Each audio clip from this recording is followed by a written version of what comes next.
Pues hablando eso de mensajes edificantes, llevo algún tiempo dándole vueltas y tiene que ver claro,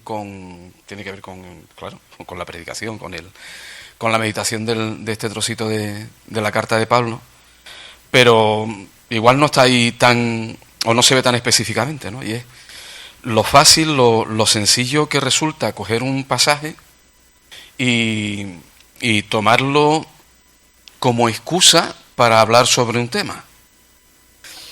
Y lo complicado que es coger el pasaje y dejar que sea el pasaje el que hable conforme a toda la Escritura. Sería muy sencillo coger el pasaje y hablar sobre algo que normalmente cuando uno se mete en según qué historia, pero bueno, se suele predicar sobre temitas suavecitos, que sean agradables, que resulten un poquito estimulantes, y de repente la predicación de la palabra del Señor se convierte en una charla de un coach con excusas religiosas, con aspecto espiritual. Entonces lo complicado, y más cuando el título coge y te pone un caso de inmoralidad juzgado, ya vamos a ver, pero no era que aquí no se puede juzgar al otro o esto qué es lo que pasa. O sea, olvídense del título. O sea, ya directamente en esta cruzada que yo tengo personal, o sea, olvídense del título. El título nos despista de lo que viene a ser el contenido del capítulo 5, que está relacionado con los 4 primeros capítulos, con los capítulos anteriores. Pero además, olvídense, yo sugiero que nos olvidemos, creo que es lo que debemos hacer, olvidarnos de tomar este capítulo 5 como referencia para lo que tiene que ser lo que hemos estado hablando, la aplicación de la disciplina dentro de la Iglesia. Este capítulo no nos habla de cómo se tiene que aplicar la disciplina dentro de la Iglesia, nos está hablando de otras cosas que tenemos que meditar.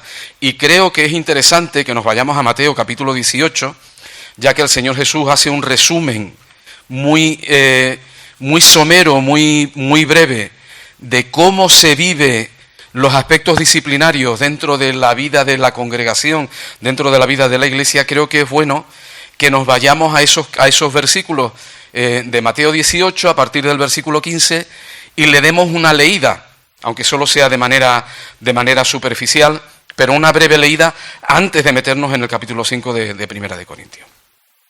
Y Mateo 18, a partir del versículo 15, dice: por tanto, si tu hermano peca contra ti, ve y repréndele estando tú y él solos. Si te oyere, has ganado a tu hermano. Pero si no te oyere, toma aún contigo a 1 o 2, para que en boca de 2 o 3 testigos conste de toda palabra.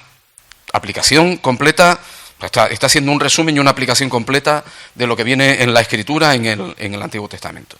Si no los oyere a ellos, dilo a la Iglesia, y si no oyere a la congregación, a la Iglesia, tenle por gentil y publicano. Tenle como, no dice, no es que no sea hermano, pero dice, tu consideración hacia él ya no puede ser la de un hermano. No es tu hermano, no está respondiendo a las distintas llamadas de atención, con lo cual tenle por gentil y publicano. Y no lo está juzgando, no lo está condenando, trátalo pues como alguien que no quiere escuchar la reprensión. Si de cierto os digo que todo lo que atéis en la tierra será atado en el cielo, y todo lo que desatéis en la tierra será desatado en el cielo. Y ya tengo bastante con 1 Corintios 5, para meterme con esto. Dice, otra vez os digo que si 2 de vosotros se pusieren de acuerdo en la tierra acerca de cualquiera cosa que pidieren, les será hecho por mi Padre que está en los cielos. Porque donde están 2 o 3 congregados en mi nombre, allí estoy yo en medio de ellos. Fíjense en la pregunta de Pedro, el tema sigue siendo el mismo. Fíjense en la pregunta de Pedro. Entonces Pedro se le acercó y le dijo, Señor, ¿cuántas veces perdonaré a mi hermano que peque contra mí? ¿Hasta 7? Y Jesús le dijo, no te digo hasta 7, sino aún hasta 70 veces 7. Es decir, hasta que la restauración se haya completado, se haya conseguido, no se deja de perdonar nunca. Nunca se deja de perdonar. Siempre lo que se busca es la restauración y que haya un perdón completo. Lo que, haciendo un poco de memoria también con este pasaje de Mateo, con estas palabras del Señor Jesús, y haciendo memoria de lo que hemos visto en Levítico también, bueno, el pecado o se perdona o se echa fuera del campamento. Pero el pecado no puede estar dentro del campamento. No se puede convivir con el pecado dentro del campamento. Entonces vámonos a 1 Corintios 5. Nos saltamos algunos pasajes también, pero los podríamos leer. Santiago 5, en la carta de Judas también, habla de alejarse, incluso con temor y apartarse incluso de la ropa contaminada. Pero dice, el que gana a un hermano, lo vuelve del pecado, ha salvado de muerte un alma. Ese es el objetivo, esa es la idea. ¿Y por qué pongo primero este asiento antes de meternos en el capítulo 5? Porque si nos metemos en el capítulo 5 sin recordar estas cosas, podemos cometer el error, corremos el peligro de malinterpretar lo que está sucediendo aquí. Pablo está escribiendo a una iglesia en unas determinadas condiciones. Y es curioso que tenemos que llegar al capítulo 5 para encontrarnos con el pecado de inmoralidad sexual, que dice el título, pecado de fornicación, que dice Pablo hablando del tema. Pero Pablo lleva todo el tiempo, desde el principio de la carta, ha puesto un fundamento y ha empezado a relatar ya acerca de los problemas que tenía aquella iglesia. Y el fundamento es Jesucristo y este crucificado. Y la predicación de Pablo fue constantemente Jesucristo y este crucificado. La cruz como base y como fundamento en todo el discurso de Pablo. Y lo primero que Pablo atacó, lo primero que ha visto, no es la inmoralidad sexual, que para nosotros podíamos decir, qué barbaridad, qué terrible, qué cosa más demencial, más... Pablo lo primero que ataca son las divisiones y las contenciones dentro de la iglesia. Es a lo primero que ha ido a enfrentar a los corintios y a su creencia de que estaban actuando con sabiduría porque estaban actuando como ellos habían aprendido a actuar y no estaban buscando aplicar la sabiduría de Dios. Proverbios dice que el necio desprecia la corrección, pero reprende al sabio y se volverá aún más sabio. Así que si hacen falta testigos, si hace falta insistir para buscar la restauración, pero hay una última, no creo que sean 3 pasos, no es decir, paso 1, ya he cumplido con el paso 1, paso 2, ya he dado el segundo paso y no, y el paso 3 pues ya es el definitivo. No creo que sea eso, creo que es un proceso muy largo y quienes tienen que aplicar la disciplina dentro de la iglesia, pastores y ancianos, creo que es uno de los asuntos más complicados de tratar, enfrentar a una persona desde la posición de responsabilidad delante del Señor, de pastorear a la iglesia, pero enfrentar a una persona siendo también un pecador y que resulte de manera que no es un juicio condenatorio, sino que es una llamada de atención para dar la vuelta. Así que Pablo dice, de cierto se oye. Así que hemos llegado a un punto en el que ni la llamada de atención personal, ni con 2 o 3 testigos, ni delante de la iglesia. Es vox populi. Se oye. Es algo que ya se comenta. Es un hecho. No hay ni que demostrarlo. Nadie lo pone en duda. Se oye. Que hay entre vosotros fornicación. Y esto es entre la congregación, dentro de la iglesia. Hay en la iglesia fornicación. Y la fornicación, que nos puede parecer un pecado grave y que conlleva muerte, castigo de muerte en la ley, dice tal fornicación, un nivel de fornicación, dice que ni aún se nombra entre los gentiles, entre los no creyentes, tanto que alguno tiene la mujer de su padre. Y no es cuestión de recordar ahora cómo la ley sentencia a quienes hacen estas cosas, descubrir la desnudez del padre y todo eso. No es ese el tema. El caso es que el pecado está dentro de la iglesia, está ahí. Dice, y vosotros estáis envanecidos.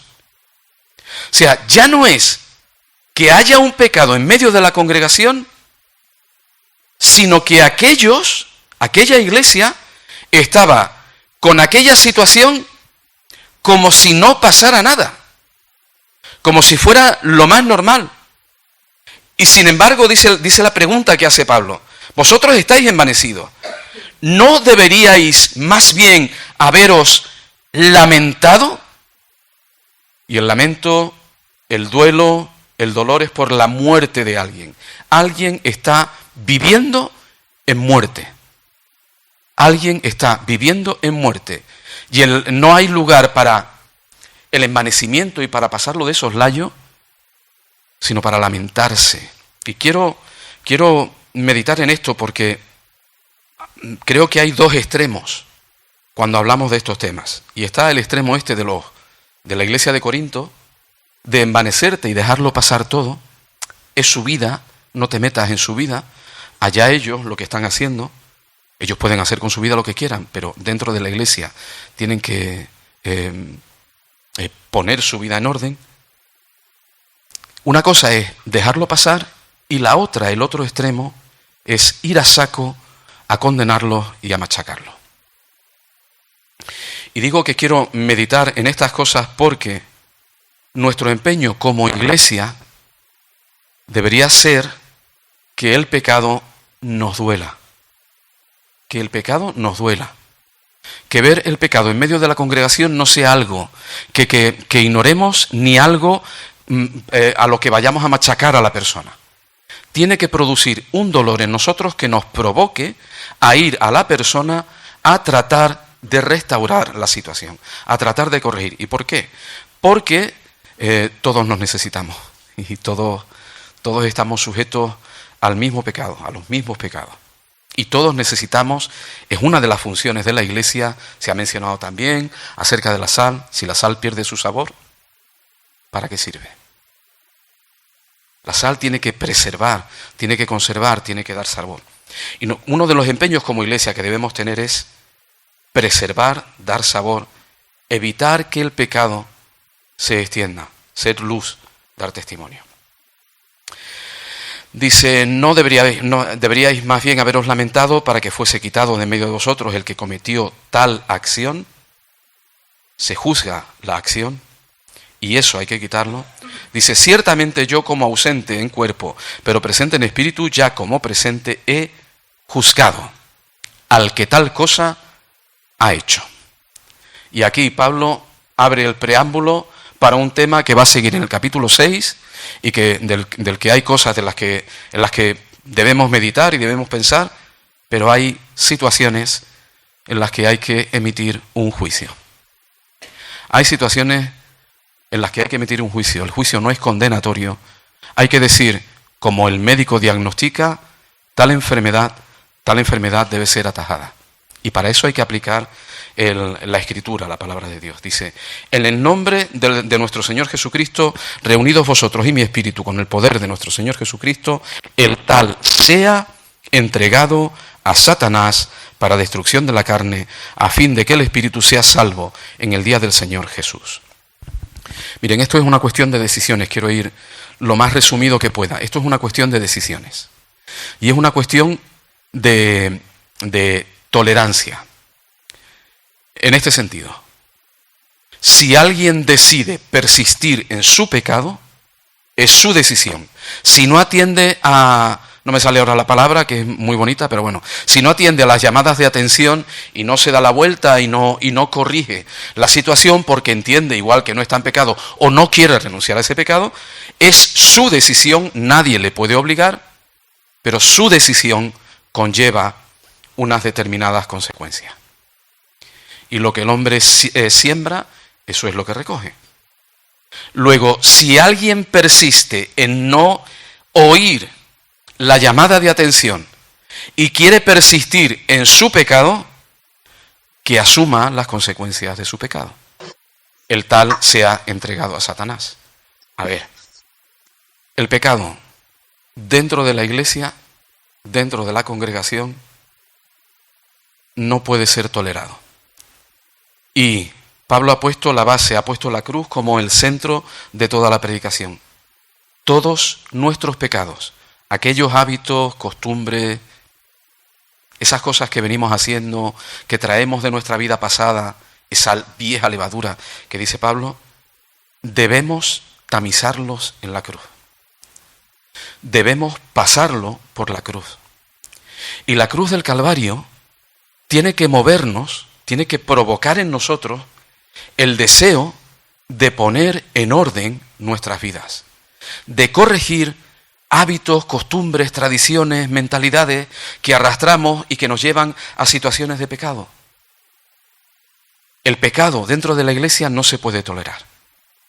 Y si alguien decide persistir en su pecado y no lo pasa por la cruz, las consecuencias es que queda en manos de su carne. Pero no con la intención de, ¿ves? Lo hemos quitado de aquí. Ya nos hemos quitado un problema. Les propongo el capítulo de Lucas, la parábola del hijo pródigo. Quiero mi parte, quiero mi herencia y me voy a vivir la vida como yo entiendo que tengo que vivirla. Vale, aquí tienes tu parte, me estás diciendo que consideras que estoy muerto para ti. Eso fue lo que el hijo pródigo le dijo al padre.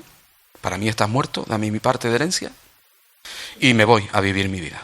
Y cuando aquel hombre vive su vida, llega un momento en que la situación le reconviene, ya que no ha escuchado otras llamadas de atención, las situaciones que vive le reconvienen y él decide volver a la casa del Padre. En nuestra mente, en nuestro corazón, como iglesia, en la mente del Señor, en sus enseñanzas, todo lo que está es que el pecado no tenga lugar, pero no para mantener las apariencias, no para ser una iglesia limpita, santa, no esconderlo debajo de la alfombra, sino afrontarlo y que el Señor limpie, y que el Señor sane, y que el Señor restaure. Luego, la llamada de atención es a poner en orden nuestras vidas. El versículo 6 dice, no es buena vuestra jactancia, ¿no sabéis que un poco de levadura leuda toda la masa? No debemos consentir ni un poco. Y si tenemos que luchar contra algún pecado con el que estemos teniendo dificultades, tenemos que pedir ayuda. Y si vemos a alguien que está luchando con un pecado con el que tiene dificultades, tenemos que ofrecer nuestra ayuda, no nuestro juicio, nuestra ayuda, nuestra oración, nuestro apoyo, lo que haga falta. Dice, limpiaos pues de la vieja levadura para que seáis nueva masa sin levadura, como sois, porque nuestra Pascua, que es Cristo, ya fue sacrificada por nosotros. Y Jesucristo, crucificado, vuelve a estar aquí. Necesitamos pasar nuestra vida de forma continua por la cruz. Y si pasamos nuestra vida por la cruz, necesitamos reordenar aquellas cosas que están desordenadas, aquellas cosas que no están en su sitio. Os he escrito, dice el versículo 9, os he escrito por carta que no os juntéis con los fornicarios. Dice, no absolutamente con los fornicarios de este mundo, con los avaros, o con los ladrones, o con los idólatras, pues en tal caso sería necesario salir del mundo. Aquí no nos escandaliza las cosas que pasan en el mundo, nos escandalizan, no, o sea, la situación que estamos viviendo y en cuanto a moralidad sexual ya está llegando a límites insospechados en donde lo malo es bueno y lo bueno es malo y atrévete tú a llevar la contraria con respecto al tema. Pero no es nuestro reino, no es la parte que nos toca, no es algo que nosotros debamos preservar, debemos predicar el Evangelio, debemos anunciar las buenas noticias, pero estamos en el mundo, no lo podemos evitar. Más bien os escribí, dice el versículo 11, que no os juntéis con ninguno que llamándose hermano. Si no te escucha, tenlo por gentil y publicano. Ninguno que llamándose hermano fuere fornicario, amador del dinero, tenga otros dioses en su vida, no hable nada bueno, esté siempre buscando pega, no espero, hablando siempre mal de alguien. Se dedique a la borrachera, pierde el control de sí mismo. O sea, ladrón, no solo es que ame el dinero, sino que busque quedarse con el dinero que no es suyo. Dice, con el tal ni aún comáis. Porque el riesgo, verán, yo creo que la iglesia es la única canasta de fruta en donde una fruta podrida puede sanar. Es el único lugar en las manos del Señor. Pero lo normal, lo natural es que la fruta podrida contagie al resto. Y hay un riesgo muy alto y no debemos tolerarlo. El pecado no tiene lugar dentro de la iglesia. Con el tal ni aún comáis. Dice, porque ¿qué razón tendría yo para juzgar a los que están fuera? Están condenados. El juicio lo hace Dios. ¿No juzgáis vosotros a los que están dentro? Y aquí hay una pregunta que es llamada de atención, en la que será bueno que meditemos. Dice, porque a los que están fuera Dios los juzga. Quitad, pues, a ese perverso de entre vosotros. Entonces, el versículo 8 dice, así que celebremos la fiesta no con la vieja levadura, ni con la levadura de malicia y de maldad, sino con panes sin levadura de sinceridad y de verdad. Entonces, hemos de ser honestos y sinceros. Hemos de ser transparentes delante de la cruz del Calvario. Debemos ser honestos delante de la cruz del Calvario. La cruz nos ofrece no solo un camino de vida, no solo nos ofrece la oportunidad de recibir el perdón de nuestros pecados, sino que resulta en una llamada de atención de parte de Dios diciendo, mira lo que he tenido que hacer por culpa de tu pecado. No había otra forma de lavarlo, no había otra forma de quitarlo. ¿Cómo podríamos tolerar ni un poco de pecado en nuestra vida? ¿Cómo podríamos consentir ni un poco de pecado en nuestra vida? La lucha que tenemos como creyentes es, es durísima, porque nuestra carne tiende a buscar justificaciones y argumentos para defender que ese pecadito que estamos cometiendo, bueno, pues que tampoco tiene tanta importancia y bueno, el Señor al final me lo va a perdonar, pero tenemos que buscar para un Dios santo, como hemos cantado, para un Dios que es completamente, totalmente santo, vivir vida santa. Les propongo una pregunta, ya para terminar, les propongo una pregunta, un pensar un poco.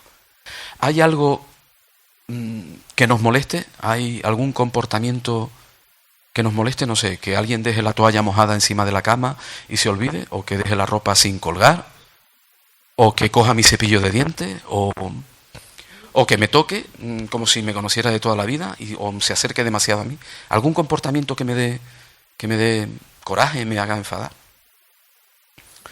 Dios no soporta nuestro pecado y nos pide que hagamos el esfuerzo de reconocer cuáles son nuestros pecados y de reordenar nuestras vidas en todos los aspectos para ponerlos de acuerdo a su santidad. Así que el Señor nos ayude, porque es algo que tenemos que hacer cada uno, pero todos juntos. El Señor nos ayude.